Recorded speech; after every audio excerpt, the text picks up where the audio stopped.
Avec cette question ce matin, la restructuration de la Poste menace-t-elle le service public? C'est notre question sondage sur le site mlemedia.ch. Alors que la Poste affiche un bénéfice en hausse de 70 millions pour l'année 2024, l'annonce de sa restructuration suscite une levée de boucliers en Suisse romande notamment. Plus de 40 communes en effet, dont Genève, Lausanne, Fribourg et Sion, se sont mobilisées contre cette fermeture. Prévu, c'est 170 bureaux de poste qui devraient passer à la trappe, dont 70 en Romandie. Elle demande au Conseil des États de clarifier le mandat du service universel avant toute nouvelle coupe. La question se pose aujourd'hui. Assistons à une privatisation déguisée d'un service public essentiel. À cette vague de fermeture, verra-t-on apparaître des déserts postaux en Suisse? Un débat ouvert ce matin avec notre invité Jean-Christophe Schwab, vice-syndic de la commune de Bourg-en-Lavaux et coordinateur vaudois de l'Alliance des communes. Merci d'être avec nous et bonjour. Merci d'être là. Pardon, je me suis perdu dans ma lecture de mon prompteur. Mais la question, c'est bien celle-ci. La restructuration de la Poste menace-t-elle le service public? On jette un petit coup d'œil à notre sondage en ligne. Oui, à 67%. Ça réagit, 67%. Ça vous semble, ce chiffre vous semble cohérent par rapport à toutes ces démarches que vous avez mises en place jusqu'à maintenant? Oui, c'est très cohérent aussi par rapport au retour qu'on a de la population. Lorsque les municipalités des communes concernées, voire même des communes voisines, ont annoncé qu'elles allaient se battre contre les fermetures abusives d'offices postaux, ouais. La population est derrière elles. Alors évidemment, c'est jamais l'unanimité, mais la plupart des gens, même celles et ceux qui n'utilisent pas régulièrement les offices postaux, savent à quel point c'est important d'avoir une présence de proximité sur l'entier du territoire. Et puis que la force du service public en Suisse, c'est d'être présent partout, y compris dans les régions reculées, y compris dans les petits villages, même là où ça n'est pas rentable. Ouais, effectivement. Et par rapport à ça, Mike Pérez, il y a pas mal de choses à dire aussi. Ça réagit. Et vous vouliez revenir aussi sur ces fermetures qui semblent effectivement incohérentes. Oui, la population se mobilise. Il y a des élus fédéraux aussi qui se mobilisent. Mais pour l'instant, sans vraiment de succès, à vrai dire, puisque la semaine dernière, notamment, le Conseil des États a dit que la Poste devait pouvoir se restructurer sans tarder. Et le Conseil des États a rejeté une motion qui demandait d'imposer aux géants jaunes une pause justement dans cette restructuration. Et lors de sa conférence de presse annuelle, quand la Poste a présenté son bilan, ses chiffres de l'année écoulée, eh bien Christian Levrat, le président de la Poste, s'est dit très content de la décision prise par le Conseil des États qui justement refusait de freiner la fermeture des filiales annoncées. Donc j'ai envie de dire, si même le camarade Levrat il approuve finalement ce qui se passe là, ça va être compliqué de freiner justement cette restructuration. C'est effectivement assez inquiétant que le Conseil des États n'ait pas voulu démocratiquement définir ce qu'est le service public. Parce que le service public, il nous appartient à toutes et tous. Donc ça veut dire que ce sont les parlements notamment qui doivent définir qu'est-ce que c'est, de quel service postal on a besoin. Et là, je suis personnellement assez ouvert, mais du moment qu'il y a une discussion démocratique. Puis là, ce qu'a dit le Conseil des États, c'est qu'au fond, on laissait la Poste définir elle-même ce qu'est le service public. Alors, si c'était une entreprise purement privée qui fournissait des services dans un marché ultra concurrentiel et des services qui sont pas essentiels et dont on n'a pas besoin de les fournir absolument partout, pourquoi pas ? Sauf que la Poste, c'est pas ça. Le service public, ce sont des prestations dont la collectivité doit décider comment ils seront fournis, où ils seront fournis, à quelles conditions. Et ça n'est pas une décision que la Poste doit pouvoir prendre seule. Et là, on a un risque avec ce refus de cette proposition de demander à la Poste juste d'attendre qu'on définisse son mandat, que la Poste mette les autorités politiques devant le fait accompli. Et quoi que les élus pourraient décider à l'avenir, la Poste dira « Ah ben non, c'est trop tard, on a déjà restructuré ». Mais c'est pas comme ça que ça doit se passer dans une démocratie. C'est les élus, les autorités légitimes qui doivent dire aux entreprises publiques « vous faites comme ça » et ensuite l'entreprise publique exécute. Là, on a un petit peu l'impression que la Poste va profiter de faire l'inverse. Et puis, quand les autorités politiques voudront reprendre la main, j'espère qu'elles la reprendront, la Poste aura beau jeu dire « écoutez, c'est trop tard, on a déjà fait ». Ouais. De quoi venir timbrer avec, si je permettais ce mauvais jeu de mots. Ce qui est d'autant plus incompréhensible, c'est qu'elle annonce un bénéfice en hausse, des chiffres assez impressionnants. Enfin, tout a l'air de bien aller finalement, et on nous annonce ça. Et ce qui est vraiment incroyable, c'est qu'ils font les sourdes d'oreilles, quoi. Et on leur dit qu'il ne faut pas fermer ces bureaux parce qu'il y a plusieurs raisons aussi. C'est aussi un noyau social pour certains villages aussi. Et ils n'entendent pas. On a l'impression que, en fait, pisser dans un violon, ça fait le même effet, quoi. Alors, non seulement ils n'entendent pas, mais en plus, ils ne discutent pas. Parce que, vous savez, les autorités communales, notamment, ce sont des gens pragmatiques. Quand on leur explique avec de bons arguments, après, ils sont en mesure de faire un choix. Et si la Poste venait expliquer concrètement pourquoi une filiale en particulier n'est pas rentable, qu'est-ce qu'on pourrait faire éventuellement pour améliorer cette rentabilité, puis au final, s'il n'y a pas de solution, il n'y a pas d'autre solution que de trouver une alternative. Les autorités communales et puis les populations l'entendraient volontiers. Quand on explique aux gens avec des vrais arguments, il y a généralement aucun problème. Sauf que là, la Poste un double message. Tout d'abord, elle dit qu'en fait, financièrement, tout va bien. Donc on se dit, attendez, mais vous n'avez pas vraiment besoin de vous restructurer de manière aussi brutale. Alors, on ne va pas empêcher la Poste d'anticiper et de réfléchir à son modèle d'affaires à l'avenir. Mais quand elle dit que tout va bien et que tout va bien à ce point-là, on a de la peine à comprendre. Puis ensuite, quand on demande office postal par office postal des informations précises, quels sont les chiffres? Est-ce que la fréquentation a baissé? Pourquoi est-ce que la rentabilité de la filiale a baissé? Pourquoi? Est-ce que c'est parce que le loyer est trop élevé? Est-ce que c'est pour d'autres raisons? Là, la Poste ne nous dit rien. Donc, elle présente des chiffres disant que tout va bien, et puis lorsqu'elle veut fermer un office, elle dit aux communes qu'en réalité, tout va mal, sauf qu'elle ne veut pas dire pourquoi. Ça, c'est vraiment pas très cohérent, et c'est pas comme ça qu'on a l'habitude de procéder en Suisse. Oui, il y a une chose que je n'arrive pas à comprendre, c'est qu'effectivement, j'entends l'inquiétude parfois de la population, des gens, de dire on nous ferme notre bureau postal, notre office de poste dans un petit village. Dans la mesure où, effectivement, finalement, ces différentes tâches qu'effectue la Poste, la plupart, celles que nous on utilise au quotidien, envoi, réception de colis, de courriers recommandés ou autres, dans la mesure où ces différentes tâches, elles sont reprises par exemple par l'épicerie ou la boulangerie du village, comme ça se fait beaucoup en tout cas, je vois pas où est le problème en fait. J'arrive pas à me dire mais en quoi est-ce que c'est un problème que finalement je vais déposer mon recommandé plutôt à la boulangerie du village ou plutôt que ce soit la postière, c'est la vendeuse en boulangerie qui s'occupe de cette tâche-là. Et avec en plus quand même des avantages. C'est vrai que les horaires de ces épiceries et boulangeries du village sont quand même beaucoup plus étendus que les offices de poste, parce que dans les villages, souvent, la Poste, elle est ouverte le matin entre 9h et 10h30. Il faut presque prendre congé pour aller à la Poste. Et l'après-midi entre 15h et 16h30. C'est à cause de ça aussi. Ouais. Et du coup, moi, je ne vois pas où est le problème quand dans ces villages-là, on a ces solutions-là. Imaginez que vous alliez voir votre épicière ou votre bistrotier, et puis il dit alors cet acte de poursuite, finalement, c'était grave ou pas? La fréquentation d'un office de poste, alors c'est d'aller déposer des lettres et des colis, mais ce sont aussi des actes pour lesquels la sphère privée est absolument essentielle. Enfin, disons, vous n'avez pas envie que les clients du bistrot qui sont là au moment où vous y allez... Mais le tenancier du bistrot, il fait aussi preuve de discrétion. Il saurait faire preuve de discrétion. Il n'est pas soumis... On n'est pas dans le cliché, là. Il n'est pas soumis au secret postal de manière aussi stricte qu'une entreprise dont c'est la tâche légale. Et puis, je dois dire que moi, je vais aussi volontiers discuter avec les bistrotiers locaux pour faire le tour des popotes, parler de tout et rien, parler des dernières rumeurs, des derniers événements du village.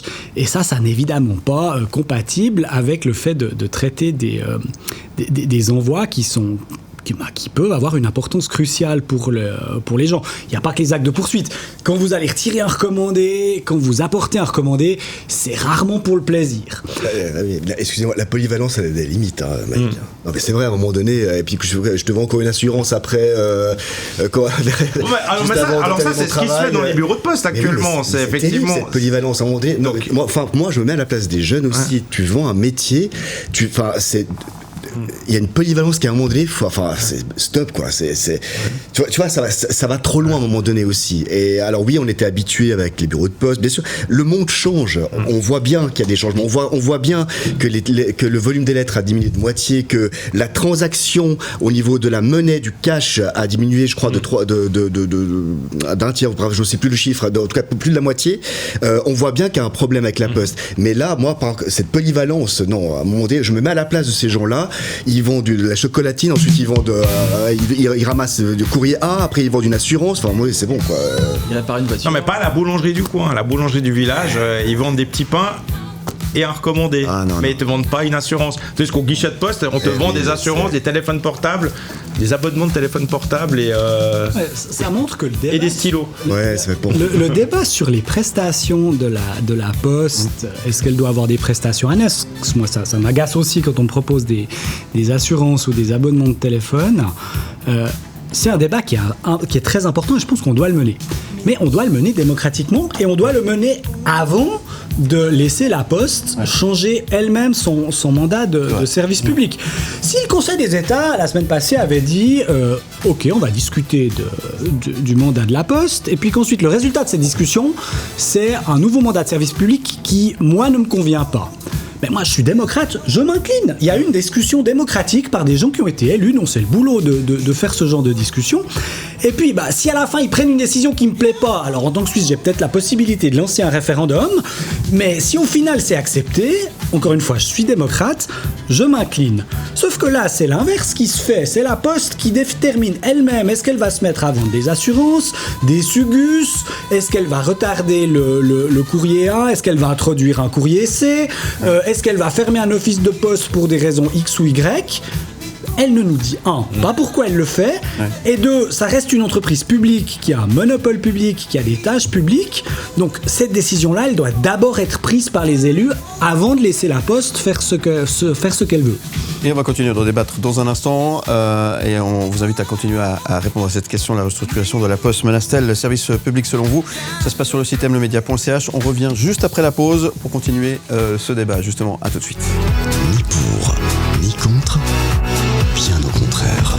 Merci d'être avec nous, deuxième partie de ce débat, ni pour ni contre, bien au contraire, avec notre invité Jean-Christophe Schwab. Merci d'être avec nous, nos chroniqueurs, vos messages qui continuent d'arriver au 079 121 9000. On va d'ailleurs les écouter dans quelques instants. On a reçu pas mal de messages également sur Instagram. Et puis notre sondage en ligne sur le site mlemedia.ch. La restructuration de la Poste menace-t-elle le service public selon vous? On jette un petit coup d'œil à l'évolution du sondage. Oui, à 71%. Décidément, la balance penche également de votre côté, monsieur Schwab. Merci en tout cas d'être avec nous. Pour continuer ce débat, je vous propose d'écouter. On a reçu quelques messages vocaux. Je vous propose d'écouter et puis on reviendra bien sûr sur ce qu'on va entendre.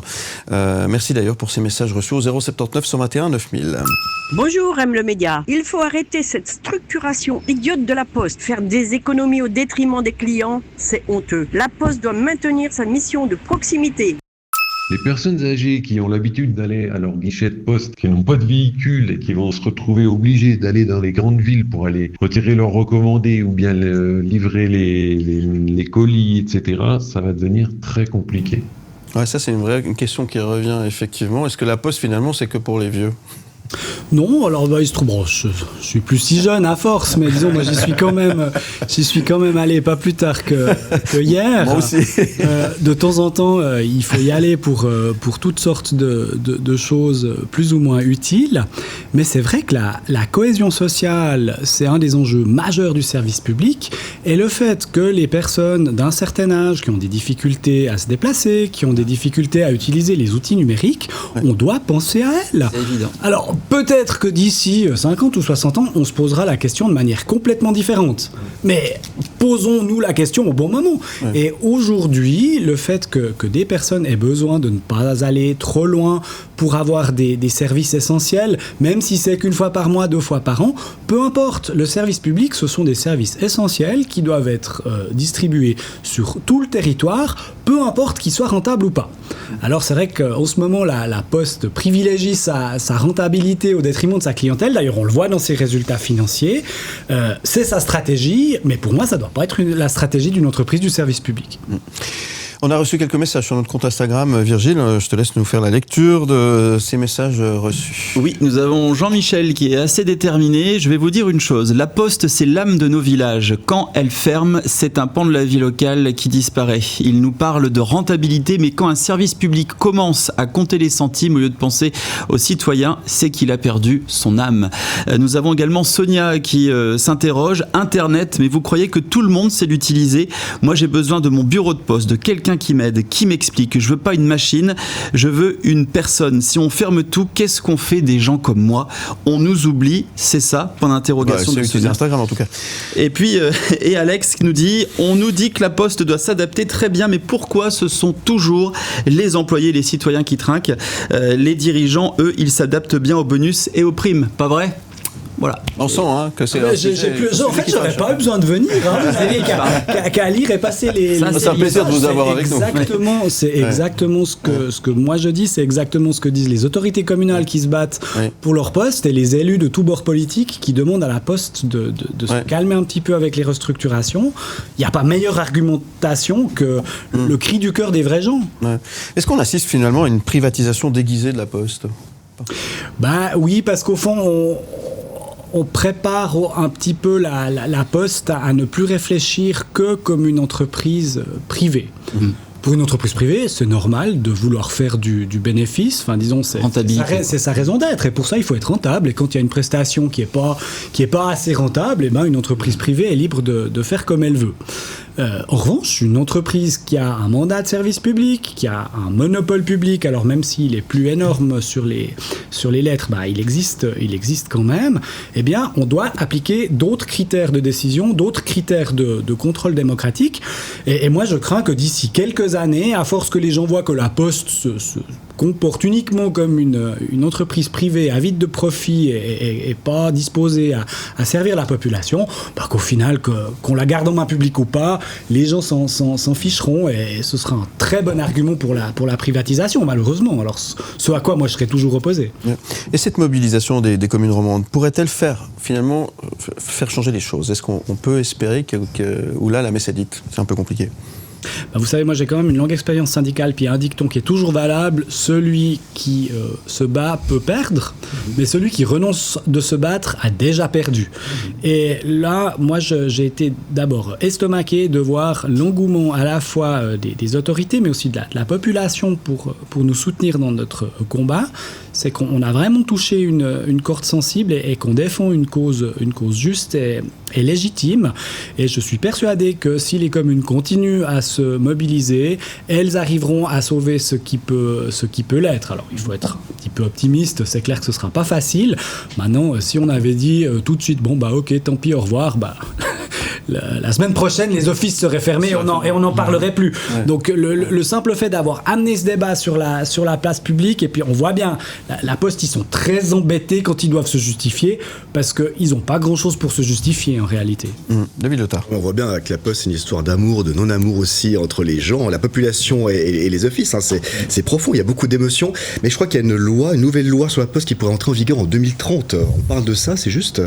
Oui, alors l'idée, c'était qu'au fond, d'interdire à la Poste de se restructurer en attendant de savoir quel allait être son nouveau mandat de service public. Parce qu'encore une fois, moi je suis pas opposé à ce qu'on revoie le mandat de service public de la Poste. La société évolue, la numérisation est un fait, les habitudes de consommation, elles ont changé, c'est un fait.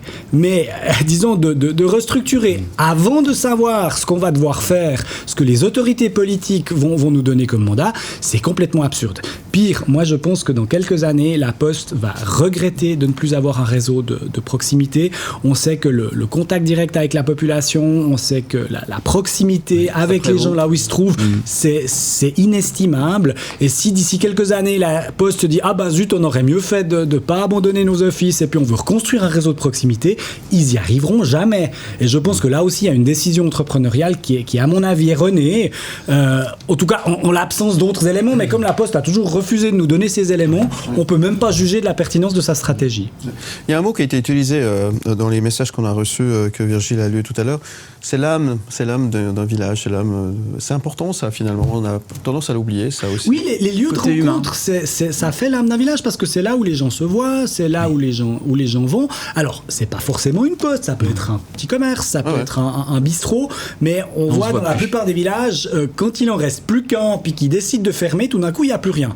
Et moi, je préfère un tissu économique local diversifié avec une poste, un café, une fleuriste, une boucherie.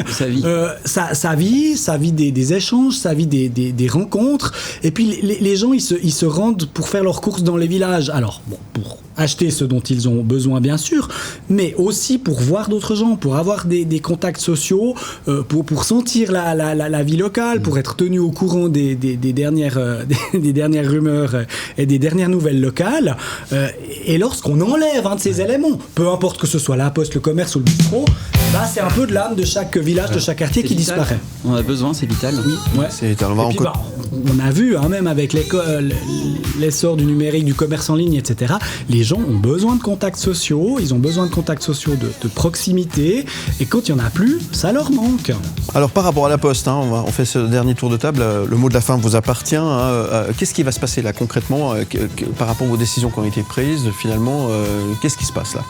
Bon, la Poste a gagné une manche, mais elle n'a pas gagné la bataille. Je pense que dans toutes les communes où elle va tenter de fermer les offices sans pouvoir apporter de justification concrète et objective, elle va trouver face à elle la population et les autorités communales qui vont se battre pied à pied pour la vie de leur village et de leur quartier. Moi, j'ai pas vraiment vu des gens découragés, au contraire, l'énergie est toujours là pour se défendre. Alors c'est clair que ce sera plus compliqué, il va falloir se battre poste par poste, mais ça veut pas dire que c'est impossible. Et disons, je pense aussi qu'avec l'arrivée d'un nouveau directeur général de la Poste, ce sera aussi l'occasion de poser de nouveaux jalons et puis peut-être d'expliquer un petit peu mieux la stratégie pour le cas échéant que les autorités politiques fasse changer de cap là où ça va plus. Dans votre sens, moi je vais pas souvent à la Poste. Je voulais réagir à ce que tu disais tout à l'heure, Mike, mais quand j'y vais, je dois toujours attendre. Il y a toujours du monde. Et voilà. Et je disais, c'est un peu embêtant parce qu'il faut presque prendre congé pour y aller parce que les horaires, au final, c'est peut-être pour ça aussi qu'il y a moins de monde à certaines heures. La question des horaires, disons, c'est une catastrophe. Très souvent, quand on veut fermer une poste, on commence par diminuer les horaires, donc les gens n'y vont plus, donc la Poste est moins rentable, donc on diminue les horaires, et puis au final, il n'en reste plus. Bon. C'est une vieille stratégie. C'est dommage que la Poste l'applique. Voilà. On voit aussi que certains centres commerciaux ont quitté la Poste, elle les a quittés, et que ces centres commerciaux fonctionnent un peu moins bien. Ça aussi, c'est important de le préciser. Votre volonté là, maintenant, c'est que finalement, que quelqu'un vous écoute finalement au sein de la Poste. Alors, plus qu'écouter, je dirais donner des arguments sérieux et objectifs, et pas nous mener en bateau en disant le monde a changé, blablabla, le numérique, les nouvelles habitudes, on n'est pas rentable. Non, si un office n'est pas rentable, la Poste doit pouvoir le dire, on doit pouvoir trouver des solutions ensemble avec les autorités locales, et puis disons, s'il y a des alternatives ou s'il y a des changements dans le modèle d'affaires de la Poste à faire, ça n'est pas la Poste elle-même qui doit le décider, ce sont les élus dont c'est le job et qui ont été élus par la population pour ça. Merci beaucoup en tout cas Jean-Christophe Schwab d'être venu ce matin débattre avec nous sur ce sujet. Je rappelle que vous êtes vice-syndic de Bourron-Lavaux et coordinateur vaudois de cette alliance des communes. Merci beaucoup. Merci de l'invitation. Très belle journée à vous. On vous retrouve en podcast en image sur le site mlemedia.ch. Merci à Virgile, merci à Mike Pérez aussi. Merci. Demain, dans Ni pour, ni contre, bien au contraire, on change complètement de débat. On parle de la sécurité. Les femmes se sentent-elles en sécurité dans l'espace public ? Nous aurons l'occasion d'en débattre demain avec notamment la journaliste Margot Habert, journaliste pour Watson. Elle sera là évidemment pour débattre avec nous. On attend vos réactions dès maintenant sur le site mlemedia.ch en répondant à cette question sondage évidemment. Et vos messages sont les bienvenus. Messages écrits ou messages vocaux 079 121 9000 par WhatsApp uniquement. Vous restez avec nous. On revient dans un instant avec Knut Schwender qui va nous parler gastronomie. Et puis Josiane Balasco également, notre invitée ce matin. Elle était de passage à Lausanne à l'occasion des rencontres 7e art. Elle sera avec nous sur M le Média avant 10h. Vous restez avec nous. À tout de suite. Où tu veux.